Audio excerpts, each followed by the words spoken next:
Hello everyone, welcome back to Space for Edit. On this channel we talk about all the things that they don't teach you in design school but you need to know in the real world. Today's video is for my beginners, for my juniors, for my graduates, or anyone who is kind of in between jobs or looking for jobs or waiting for a feedback or reply from a recruiter, or basically who is stuck in that awful space between not having a job and having a job. There have been so many times where in hindsight now I'm thinking, well, I could have done all of that and I could have done this and I could have started that and worked there and reached out to them. When I graduated, it took me about a year and a half, close to 2 years to get my first real interior designer job. I did a little job with a local startup that were doing like a magazine. I didn't really take that as a serious placement, to be honest. The next thing that I got was an unpaid internship for 3 months, and then I worked another 5-6 months for like a very tiny pay, and only then I found my proper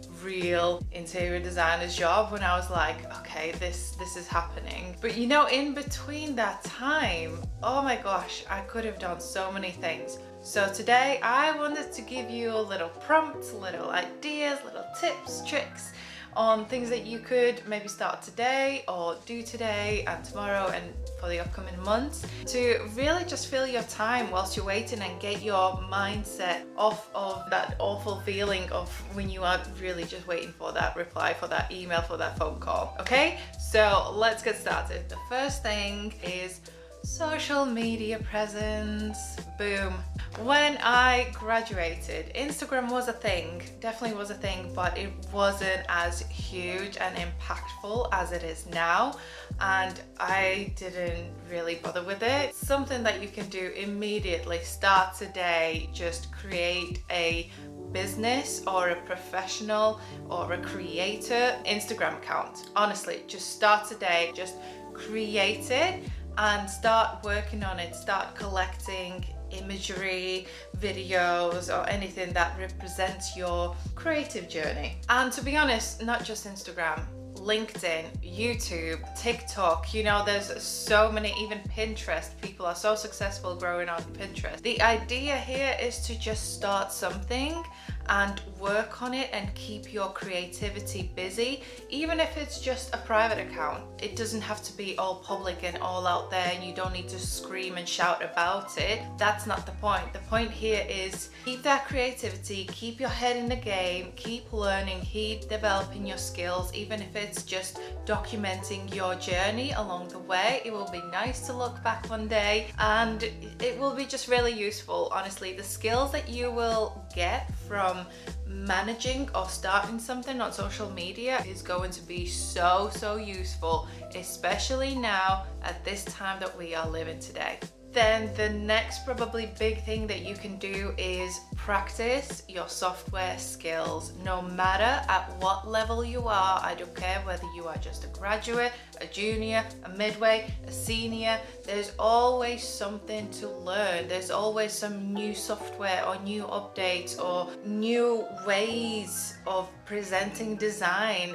It is crazy how much is going on in the tech world at the moment for interior designers. So just start improving on that, whether it is even improving your speed on your current skill set, you know, the current software that you use. For example, myself, I'm kind of okay in AutoCAD, but if I was to be sitting around and kind of just waiting for a job application to come back, I would probably have to maybe YouTube some tutorials, maybe look at some blog posts, and really kind of just develop that skill so I am quicker, I know more shortcuts. We are always learning. Even when you are employed, you are constantly learning, you are constantly discovering something new, so why stop now? Well, okay, the next one's quite good for graduates, I think, because once you're in the business, once you got your foot in the door, this kind of comes naturally. But I remember when I first started, I didn't think about this, and now I'm like,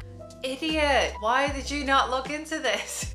And that is analyze your target market. Now, the target market for us here is not people or audience that you want to reach. Your target market is what interiors are you focusing on? So for example, I am a commercial interior designer. I look at commercial spaces, restaurants, cafes. When I walk in, I see everything in detail. Like literally, my mind goes into a drawing pack mode and I'm like, right, ceiling detail, skirting boards, flooring, oh, how that is fixed, doors, yeah, these finishes, chairs, where they're from, what's that? So all of that is kind of it's just happening in the brain. But when I graduated, no one really told me this or taught me this in uni.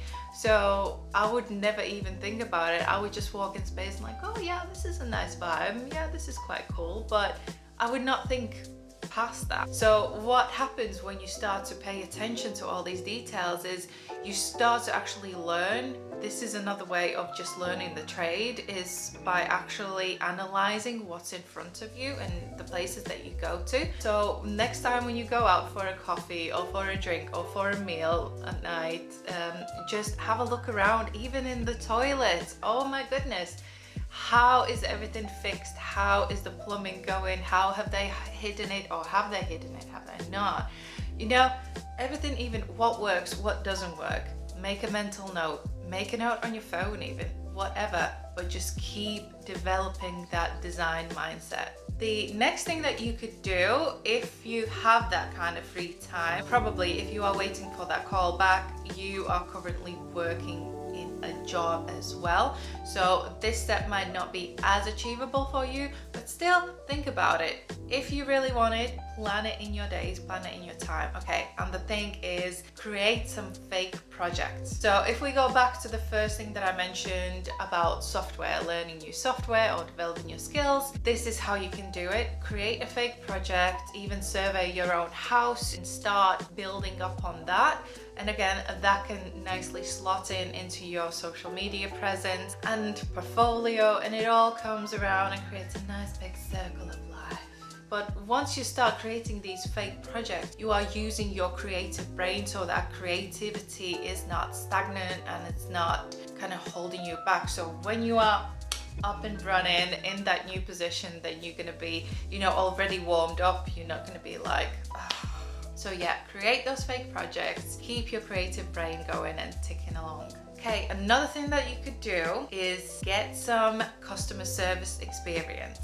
This is huge. Honestly, as an interior designer, this probably is 30% of your work, I'd say. Yeah, 30% of your work will be dealing with customers, clients, just getting their feedback, client responding to their feedback, all that kind of mental action that's going to happen up here in the brain once you get some feedback, whether it's good or bad, and how you deal with any kind of complicated, hard situations. So let's say, for example, you decide to have like a little temp job in a local cafe. You might think it is just another little cafe job, no big deal. But actually, once you start looking into it, you are dealing with customers every single day. You are dealing with money transactions every day. So you might not be talking about design proposals and mood boards and finishes and technical detail, but you are working with people face to face. Imagine if you are spending all this time just sitting on your own and kind of going inwards.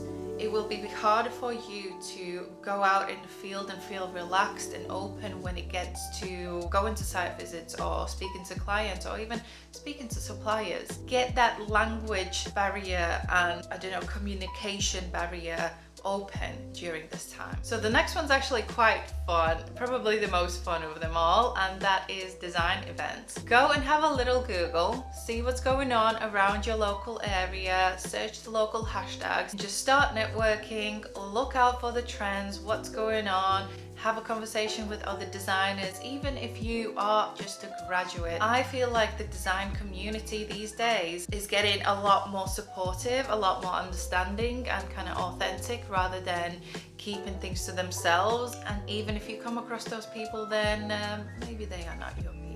But the main thing here is that once again, you are in the field, you are out there, you're putting yourself out there, you are keeping busy, keeping active, your energy is not stagnant. So whether it is design trends that you are looking out for, networking, any kind of business growth you're looking for, just look out for some social events that you can join, book them in your calendar, and when the day comes, do not go. Whatever day you have, because I've had this before, I've looked into the events and I was like, yes, I'm a social butterfly, I'm gonna go and do all these events. And then the day comes and I'm like, oh, I'm so tired, I just can't be bothered. And when you go, it's like this thing, isn't it? Once you're just out the door and once you're in it, you are absolutely in love with it, because obviously there was a reason in the first place why you booked it all and why you arranged it all. But that little nagging feeling of like, oh, I'm so tired, oh, poor little me, I don't want to do anything. No, say no to that person.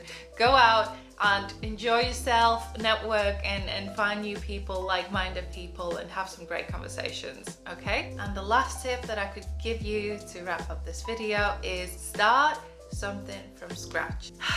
This can be anything: a YouTube channel, an Instagram account, like we said, a project, a wallpaper collection, a fabric collection, print collection. Start something from scratch. It doesn't have to be a proper business. It doesn't have to make you loads of money.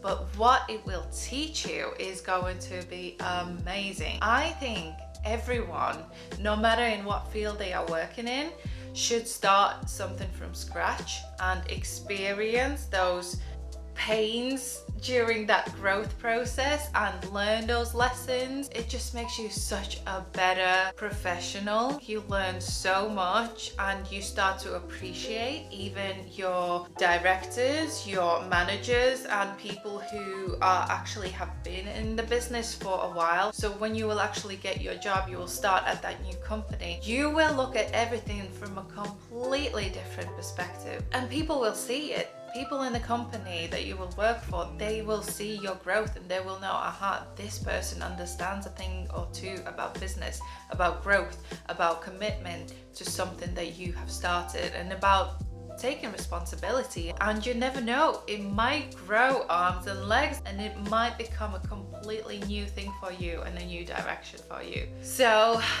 I hope this video was quite inspiring to you. Let me know in the comments below which one of the tips was most useful and which one you will take forward into your own life. Always love to have a little chat with you down there in the comment section.